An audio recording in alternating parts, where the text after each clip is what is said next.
来，各位弟兄姐妹，大家平安。大家平安。觉得今天大家好像比较没有元气哈？怎么了？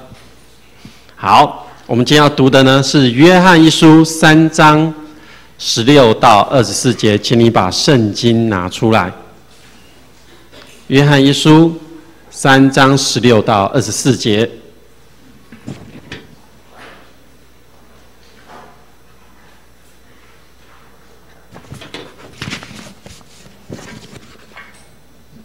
翻到了吗？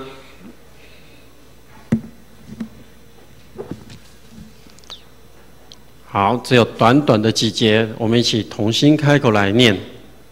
男生念单数节，女生念双数节。好，来，所以现在是变成女生要先念。好，16节开始，来，请主为我们舍命。翻到了吗？翻到，为什么都没有声音呢？再一次来，女生先号，女生双数节，男生单数节。来，女生请。主为我们舍命，我们从此就知道何为爱。我们也当为弟兄舍命。凡有世上财物的，看见弟兄穷乏，却塞住怜悯连续的心，爱上帝的心怎能存在他里面呢？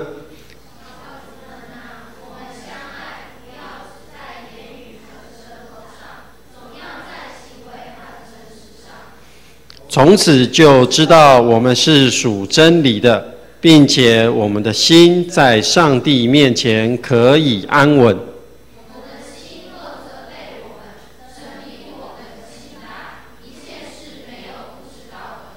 亲爱的弟兄啊，我们的心若不责备我们，就可以向神地坦然无惧了。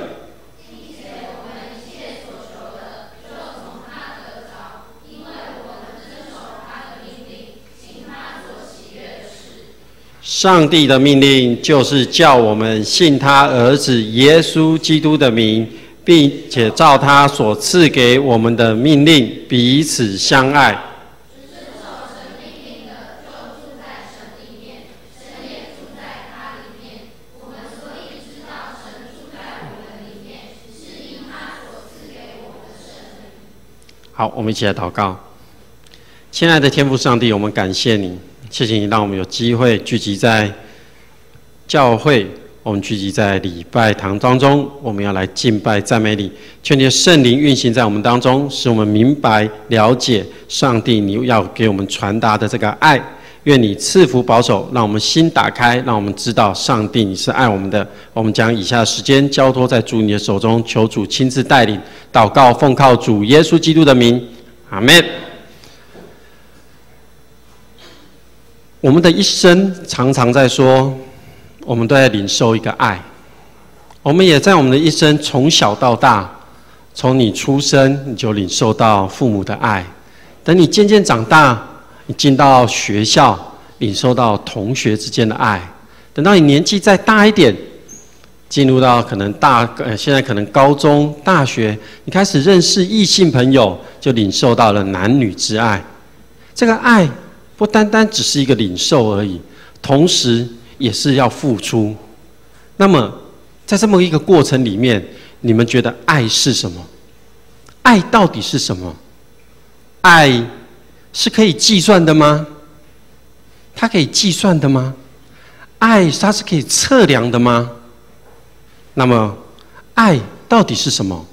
它是否可以看见呢？我想我们都通常对一个爱，我们有个懵懵懂懂，或者是不是很清楚。那么爱到底是什么？爱有非常多种，有亲情之爱，有爱情，有友情，这么多种的爱，我们要如何来分辨呢？我今天只举一个例子，我们要如何从爱，我们可以量化，我们要用怎么样的方式，我们可以知道我们到底是不是了解这个爱。在1988年，有一个学者提出一个爱情的三角理论。他说，他认为爱情有3个成分在里面。第一个成分是亲密，第二个成分是热情，第3个成分呢是一个承诺。它构成了一个爱情的一个三角，可以去量化，可以去感受，可以去明白的一个爱情。那么，到底亲密代表的是什么？他说，亲密是指着情感的一个层面，彼此有一种喜欢的一种感觉，想要跟你亲近、依附在一起，这个就是一个亲密。那热情又代表的是什么？热情代表的是他有一个动机，我看到了，我想要跟你在一起的那种意念，包括了触发一种吸引力，它有一种莫名的吸引力。跟他在一起，我会觉得有一种浪漫的感觉，还有一种性欲望的驱力。热情会驱使双方产生一种浪漫和外在吸引力的一种动机。那么承诺是什么？承诺指的是他愿意与对方在短期或长时间相聚在一起的那种意愿和决定。他决定去爱一个人，是一种短期的；长期是指两个人之间一种亲密关系所做一种持久性的一个承诺。那么在这当中，我们可以讲，亲密它是一种爱情当中一种情感的成分，那么热情代表是一个动机的成分，承诺代表是一个认知的一个成分。这种三种成分在一个爱情的一个发展的过程里面，它会所占的比例不同而做改变。那这个学者他就用8种不同这样的一个组合，好让我们看一看到底这个爱情这个爱是有怎么样的一个程度的区别。他说，第一个喜欢，我喜欢一个人，它只包含了一个叫做亲密的这样的一个情感的层面。迷恋，它只包括一种热情，它只是觉得我有那个动机，我有那个欲望。空爱，它只是一种承诺，我只承诺你，可是我却没有动机，也没有热情在里面，亲密的热情在里面。第4个是浪漫之爱，它是有一种亲密和热情组合而成的。友谊，它是由亲密和承诺来在一起的。昏庸之爱，它是一种热情和承诺组合而成，没有爱就是什么都这3种成分都不具有。但他说最完整的一个爱，就是这3种交互作用，这才为真爱的一个本质。也就是说，当你了解这个爱的一个本质的时候，就它必须具有亲密、有热情、有承诺，它们3个互为一体，它的比重是差不多的时候，这个爱才是真正的爱。或许我们从小到大，我们都有被爱过，我们都有父母爱我们，我们有同学、亲朋好友爱我们，我们也曾经去爱过别人。但是，我们有真正的明白这个爱的意思吗？我们有真正的去了解这个爱到底代表的是什么呢？那我要问说，那爱是从哪里而来的？刚刚所讲的亲密、热情、承诺，这个好像都是从你自己个人出发的一种所形成的对爱的一个解释。但是爱是从何而来的呢？我想在教会里面，我们大家都会说，爱是从上帝那里而来的。那我要问，你怎么知道？你怎么知道？何以知道爱是从上帝而来的呢？对于爱，我们有许多的想象。我们想象在爱与被爱的这个过程里面，我们会发现啊，这个过程好像有种种美好的事情，当中包括了很美好的想象，也可能会有冲突的产生。不论怎么样，我们都会想到最后的结果有可能是怎么样的一个情况。男女之间的相爱，如果依照爱情理论，最后我们会男女双方结合，共组一个家庭，它应该是这3个成分通通包括在内，但是却常常不是如此。那么我要再一次问，爱是从哪里来的？你怎么知道这个爱是从上帝那里来的呢？其实我们有这样的爱，这个能力，这个答案就是从上帝来的。怎么知道？上帝从创造宇宙开始，当亚当与夏娃犯罪的时候，上帝仍然为他们安排他们犯罪之后离开伊甸园的生活。当亚伯与该隐两个兄弟之间，该隐杀死他的弟弟亚伯之后，上帝使该隐的性命得以延续下去，不让其他人来杀他。当人类不断的做许多罪恶的事，心中所想的都是那邪恶的念头的时候，上帝借着挪亚，让人类得以保存延续下去。上帝与亚伯拉罕立约，使亚伯拉罕的后裔极其繁多，并赐给他们迦南全地作为永远的基业。之后，以色列百姓出埃及，在旷野生活40年，进入迦南地，建立王国，一直到耶稣再来到这个世界上的时候，通过耶稣的受苦，被钉在十字架上，流血、死、复活。我想，在人类被创造之后，从过去的历史到现在，我们其实不断的一直在离开上帝，一直在犯罪。我们背离了上帝，因为那个罪使我们跟上帝隔离了。可是上帝不断的一次又一次的接纳了我们。我们犯罪，他接纳了我们，因为上帝知道我们人的内心的那个软弱，他让耶稣未来是为了我们的罪牺牲钉在十字架上而死的。借着耶稣基督他的复活，将上帝那个爱真正的显明出来。我们可以真实的看见这个真正的爱。所以刚刚所提的，不论你是从小的亲情之爱，同学之间的友谊之爱，男女之间的爱情，所有的爱的源头都是来自上帝。上帝这个无比的爱包括了所有的一切。那么只要你信靠耶稣基督，这个爱就在你我的中间。有一首歌说，如果你想知道，这首歌的歌词是说，如果你想知道爱在哪里，他说爱就在你我的周围。他说如果你想知道爱在哪里，这个爱在你父母的心里。而如果你想知道这个爱在哪里，他说爱就在成长的生命中。如果你想知道这个爱在哪里，这个爱就在每一个笑脸上。这个爱是充满着在我们的周围。你现在跟你隔壁的人笑一笑吧。其实每个人的表情不太一样，有人是苦笑，代表你的爱不够完全吗？不是的，是因为我们所领受的爱，我们还不知道怎么样去分享出去。如果你想知道这个爱在哪里，这个爱是从上帝的儿子那里而来的。这个爱是从神而来的，因为从神而来的，我们更要知道明白这个爱是要有一个具体的一个行动。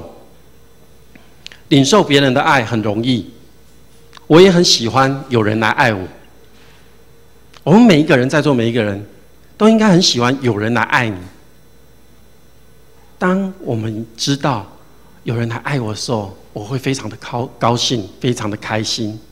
一般的人都非常愿意将自己的爱去分享给自己所喜欢的人，甚至付出生命的代价也在所不辞。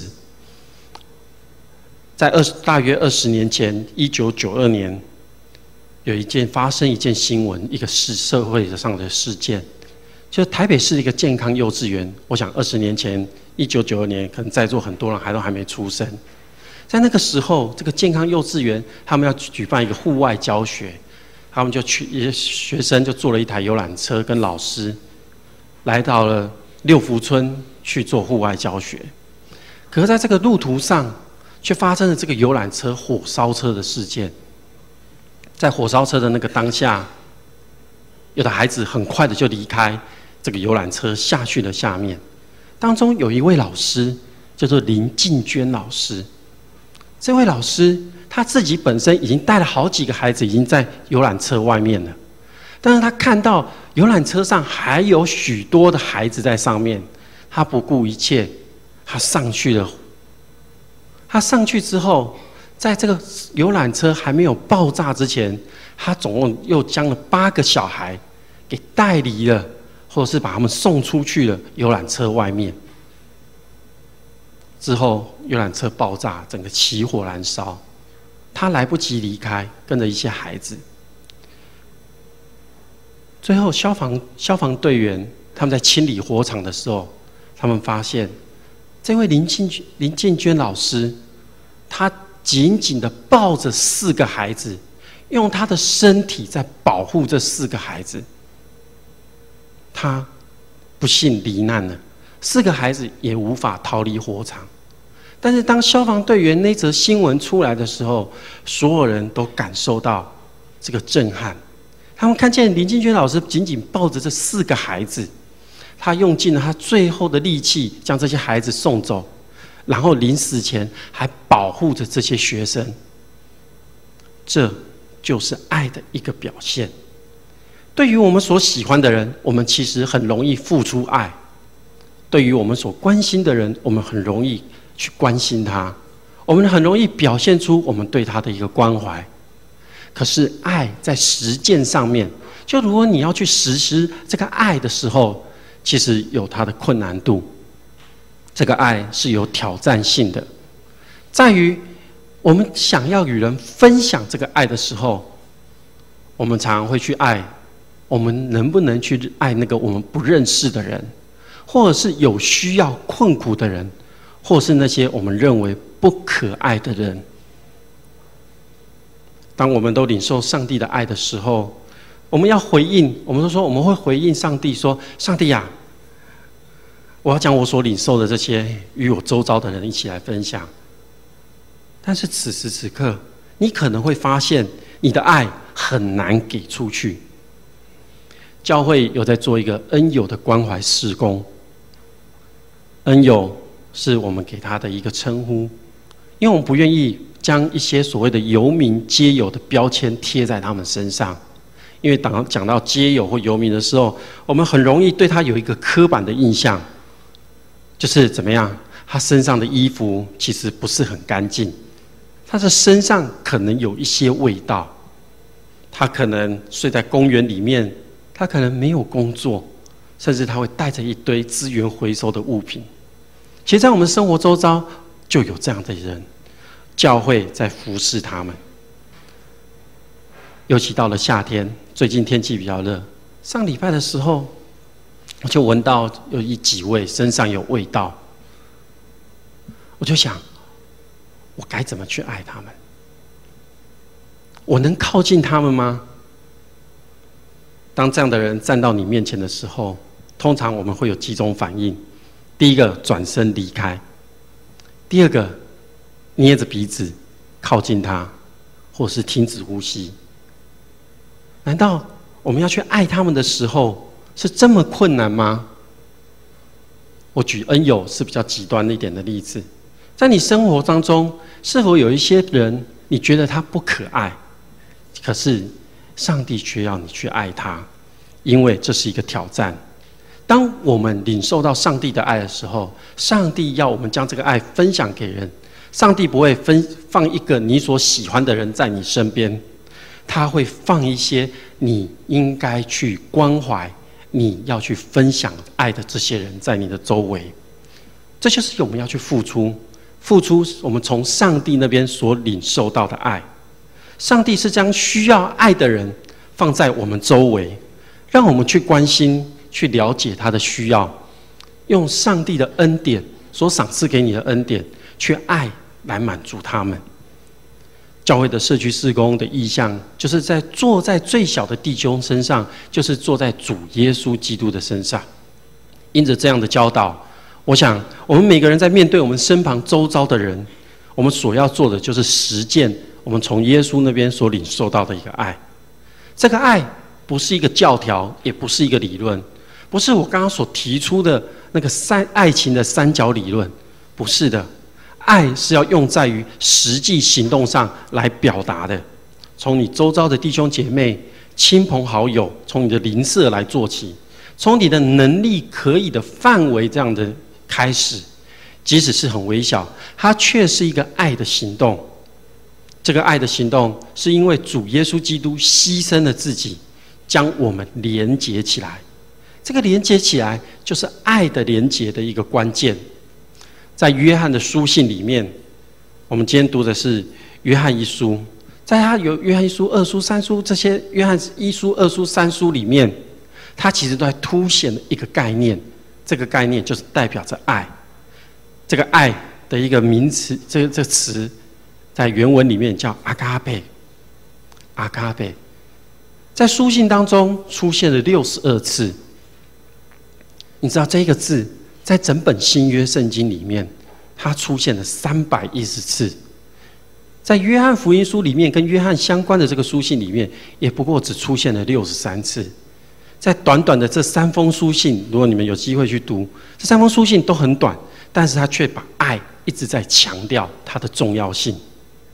耶稣基督在十字架上，使我们与人之间连结，与上帝连结。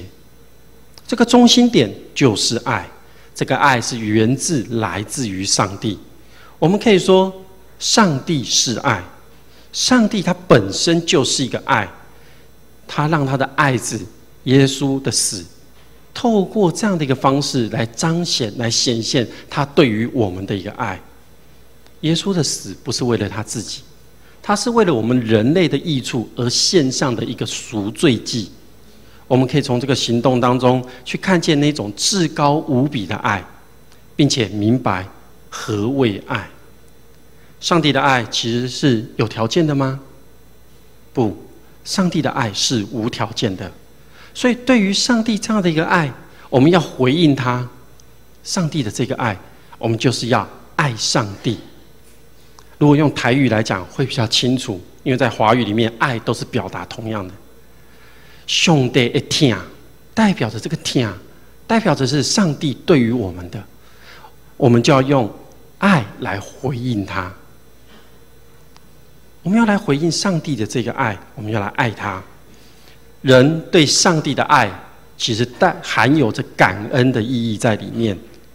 有爱的人，就表明他们是从上帝那里而来的，从上帝那边获得重生的。这个重生代表着是上帝的一个作为，上帝这个爱的生命，其实已经种植在于我们每一个人的心里面。我们的生命，也就是上帝爱的一种展现。那这个爱，透过了十字架上的一个联系，我们可以说这个联系有几个特色。第一个，它是有实际行动的。因为上帝赐下他的独生爱子耶稣基督为我们舍命，他是有一个实际的行动。第二个是神爱罪人的一种爱，不是人间的爱，它是上帝的爱。当我们还在抵挡他的时候，我们还在拒绝的时候，我们还因为罪而跟他离开的时候，耶稣基督已经为我们而死。再来，他的一个是恒久忍耐。耶稣基督一生，他忍耐着人家对他的攻击，直到十字架上还忍受人所加给他的一切的苦难。爱其实也是恩慈而公义，十字架显明了上帝的恩慈和公义的一个性情。耶稣基督也完全降卑自己，因为他不举自己为高，他是高举了神的主权，而且他不计算的一种饶恕。他在十字架上，人的为旁边耻笑他的这个人求上帝来饶恕他。十字架所显明这个神的爱，是一种胜利的爱，是一种拯救的爱。这个爱不单单是牺牲，而且是彻底的洗净我们每一个人的罪，带给我们盼望和生命，是一种有能力的爱。彼此相爱是上帝的一个命令，彼此相爱是让我们跟上帝之间有一个正确的关系。彼此相爱是我们人跟人之间所不可缺少的。我们所跟上帝的这个关系，我们要依附的有2个。第一个是我们必须要相信他是上帝的儿子耶稣基督，我们要称他的名是耶稣基督。从上帝显示给我们知道他的本性里面的那种慈爱怜悯，所以我们必须相信耶稣基督他是从上帝的本性一直延展下来的。第二个是我们要顺从他所给的命令，这个命令就是要彼此相爱。彼此相爱是上帝的一个命令。约翰福音书13章34节里面这样写说：我给你们一条新命令，要彼此相爱。我怎样爱你们，你们也要怎样彼此相爱。耶稣没有说你们相爱就好了，耶稣告诉我们的是他怎样爱我们，我们就学习怎么样来爱彼此。对上帝的爱必须表现在顺服在他的诫命上，也就是说我们在彼此相爱里面，上帝已经立下了一个榜样，叫我们因为他的爱而得到重生的人，也就是上帝儿女的我们，必须效法而行。那么我们要如何的彼此相爱呢？我们要如何的彼此相爱呢？第一个，我们要在舌头上我们要彼此相爱，我们要在行为上我们要彼此相爱，我们要在诚实上我们彼此相爱，我们要在真理上彼此相爱。在舌头上我们要如何彼此相爱呢？他说：小子们，我们相爱，不要只在言语和舌头上。这句话的意思不是说我们不可以在言语和舌头上表现我们的爱心，比如说我们用言语去安慰去扶持那些面临痛苦的人，而是说我们不可以只有在言语和舌头上有口无心的表示同情，很虚伪的展现出那一种爱。那种爱实际上是属于世界的爱。彼此相爱不可以只在口头上，这种口头上的一种爱心，实际上不过只是一种没有爱心的人，他既不肯为弟兄舍命舍弃财物，又想利用言语上的一种同情来掩饰其实自己是缺乏爱的一种情形。这种相爱的结果不但不能互相激励爱心，反而会让彼此受伤，使我们对于这种在耶稣基督里面那种珍贵的爱呢，误以为跟世界上的一种虚伪的爱其实是差不多的。所以我们在舌头上要相爱，不单单只是讲而已，而是要发自于内心来说出来的。在行为上的相爱，总要在行为上来表现出来，把自己的拥有的，你自己所拥有的，你愿意拿出来来帮助这些需要的人，这才是真正一种爱心的表现。雅各书2章15、16节也有类似的话说：若是弟兄或是姐妹赤身肉体又缺了日用的饮食，你们中间有人对他说：平平安安的去吧，愿你们吃得暖，穿得暖，吃得饱，却不给他们身体所需用的，这有什么益处呢？也就是说，当我们所领受到这个爱，我们不是只有说而已，我们还要有行动，我们要实际的付出，这样才是一个爱的一个显现出来的。在诚实上面的爱，也说有了行为上的相爱，还要加上诚实的心。虽然真心相爱必然表现于行为，但是行为往往本身也有可能是虚伪的，也有可能。所以爱心不但要有行为的表现，而且所表现出来的行为必须是一种诚实的行为，才是真爱心的一个明证。若我们相爱已经表现在行为上面，但是我们却在精神方面舍弃了，那这个爱其实就不是真正的诚实。例如我们帮助了弟兄，可是我们心里却存有另外的私心的时候，为了自己的利益而给对方好处，利用了对方来成就自己的一种私愿，或者是要博取别人的认同，这种行为上的相爱其实不算是诚实的相爱。哥林多前书13章3节也论到一种很像是爱的行为，它里面说：将所有的筹济穷人，又舍己身叫人焚烧。圣经上面并不是赞同这样的一个爱。他说，若是这种行为不是发自于内心的，它就不算是真正的诚实的相爱。所以我们的相爱不但是要在行为上要完全出于爱主的缘故来爱弟兄，而且要站在你内心那个诚实的那个心里面，这样才符合上帝的要求。在真理上面的相爱，我们相爱不但要出于真理，也要合乎真理的一个原则。我们热心要以真理的知识当做一个范围，才能会有良好的果效，使神得荣耀，使人得益处。所谓在真理上的相爱的意思，就是说我们在所有的做好的事情上面，不应该有虚假、虚伪的东西，或是违背真理的事情，例如用不合法、不道德的方法，或者是不义之财去帮助弟兄，或是在别人的罪上，其实你也有份在上面。以恶以成为善，这类的相爱绝不是出于真理，而是出于这属世的肉体。这句话，如果我们在我们生活中，我们或许会常常感觉到有一句话会很熟悉，就是善意的谎言。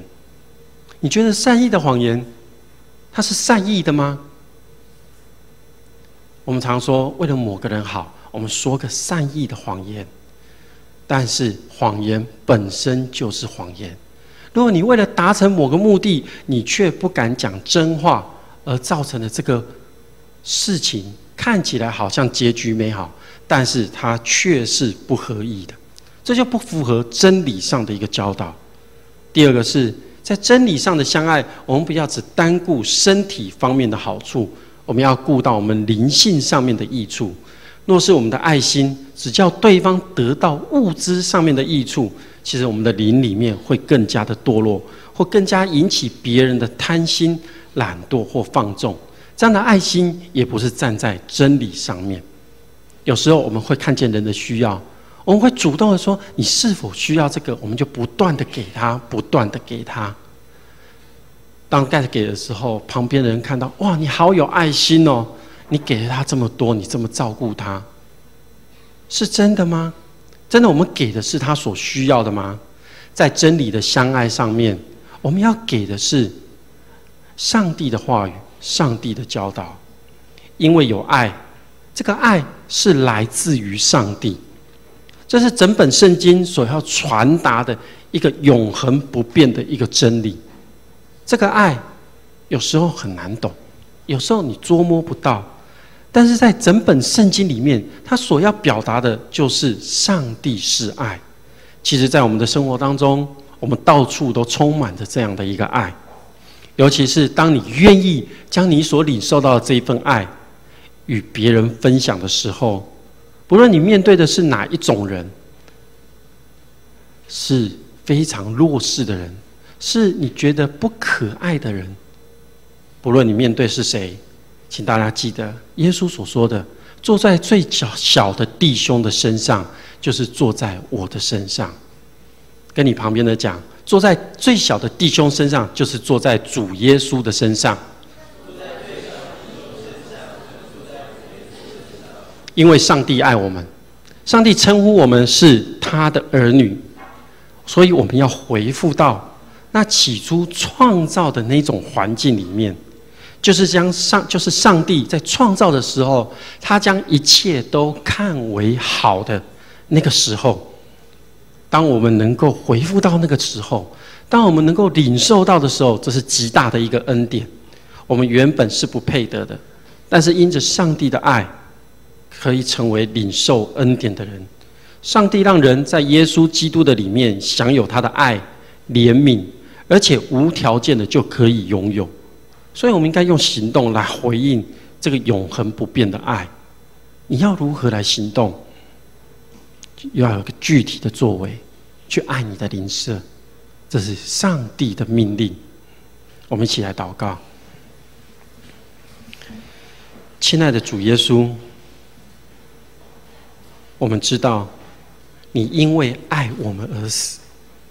我们要学习你那至高无比的爱，成为我们的典范，遵行彼此相爱的一个命令，从我们的身旁开始付出实际的一个爱的行动。主耶稣，你说我给你们一条新的命令，要彼此相爱。我怎样爱你们，你们也要彼此相爱。愿主帮助我们，使我们在我们的生命当中真诚的用上帝你的真理来彼此相爱，不单单只是爱我们所喜欢的人，也爱那些上帝你摆在我们周围要我们去爱的这些我们看起来不可爱的人，看起来我们会排斥的人。主耶稣，求你帮助我们。我们这样祷告，奉靠主耶稣基督的名。